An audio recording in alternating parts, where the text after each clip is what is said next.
Siren.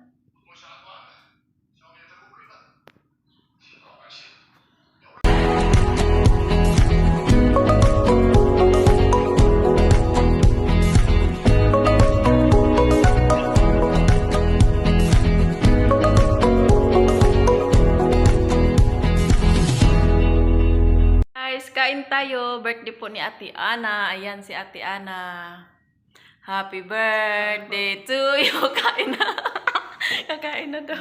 Kain na. Gutom na. Kain na kami. Yan yung handa namin. Oh. May pansit.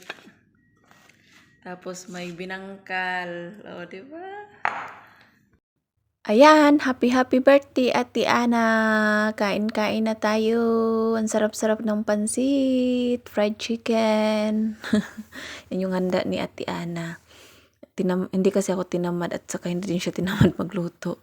Tapos nagluto ako ng binangkal at chicken balls na hindi na naging ball. Ayan, 'di ba? Ang sarap-sarap ng pagkain namin. Hindi namin 'yan naubos ng isang araw, syempre. Ang dami pa naman. Sobrang dami. Tapos yung birthday niya kasi nung November 10. So, November 10 kasi yung birthday niya. Tapos ngayon ko lang na-upload dahil po sobrang busy ko po talaga sa buhay.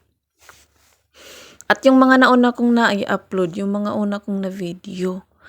So ito, na-late ko na. Isang month na yata mahigit. Diba? Ang tagal-tagal kong na-upload dahil po sa sobrang dami ng mga ginagawa ko dito, guys. Shout out nga pala sa mga taga Team Lumot, Nola International, mga Joynatics, na mga supporters ko dyan. Shout out.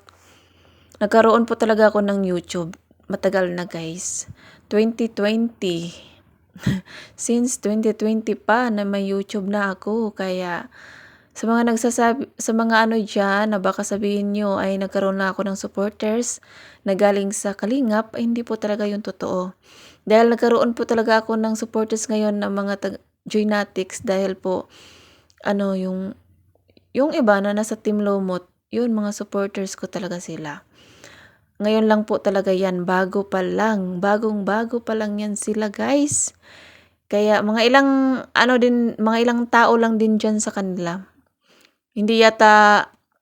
Hindi pa sila lahat yung nakasubscribe sa akin, pero maraming salamat sa mga nag-subscribe at saka sila Ma'am Tet, Philippine Italia, sa mga supporters ni Canoli Vlogs. Maraming salamat po, Bunsong Gala, Bobby Barito.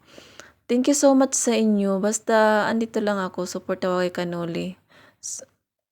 Basta nandyan pa, ay kahit man wala na siya sa nakasupport talaga ako kasi nga po, mahal nila si Joy. At matagal na ako sa Ki. Pero hindi naman ako nagkaroon ng supporters nila ngayon lang. Matagal na ako sa YouTube dahil dati may mga supporters ako ng mga taga Germany. Hanggang ngayon, nasa FB na kasi yung iba, kaya doon sila nagsusupport sa FB ko. Taga Germany, taga Pilipinas, Netherlands, mga ganun. Europe, Italia, Sweden, UK, sa dami-dami ding mga nagpapalipad din yan sa akin. Sobrang bait nila, yung mga taga-ibang bansa. Kaya nagkaroon ako ng kita dati.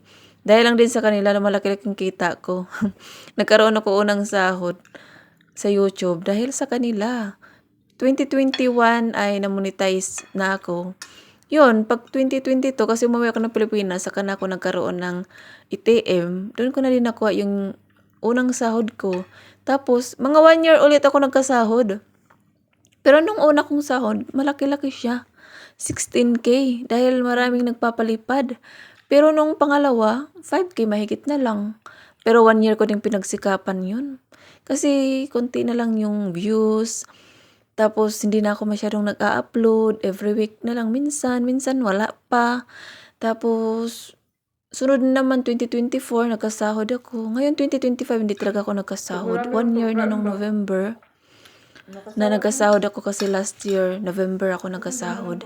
Pero ngayon hindi ako nagkasahod kaya pinagsikapan ko naman mag-upload. At least every year nakakasahod sana ako kung sipagan ko. Kaya lang nakakatamad po talagang mag-upload guys, magawa ng content. Kaya pasensya na po. Shout out sa lahat ng mga supporters ko diyan. Kahit wala tayong kita, minsan wala akong kita sa live, pero pinagtiyagaan ko pa rin. Kaya nga minsan ngayon nagsi-short video ako kasi mas malaki-laki yung kita ko sa short video kapag umaano siya ng 1,000 views, 1,000 plus, ganun. Umaano yung kita niya kaysa sa long video. So maraming salamat po sa mga supporters ko dyan. Panoorin niyo po ang aking video. Huwag po kayo mag-skip ng ads. At sa mga sa short ko po, wala namang ads na nakikita doon pero may kita po talaga siya kapag pinapanood nyo na siya ng full. Panoorin nyo po siya ng buo guys. Huwag po kayong makalimot ng mag-like, comment, share na din po sa mga kung gusto nyo mag-share. Maraming salamat po sa lahat ng mga sumusuporta sa akin, sa mga hindi nawawala dyan. Sila Ma'am Melody Chorny, yan. Sila si Netlife. Yan, mga solid ko yan. Hanggang ngayon, nagpapalipad din yan sa akin. Shout out din kay Ate Philly, Ate Rose, si Aida, Phil Grace, Ma'am Patty, Ma'am Grace, ganon. Bye-bye. Advance Merry Christmas.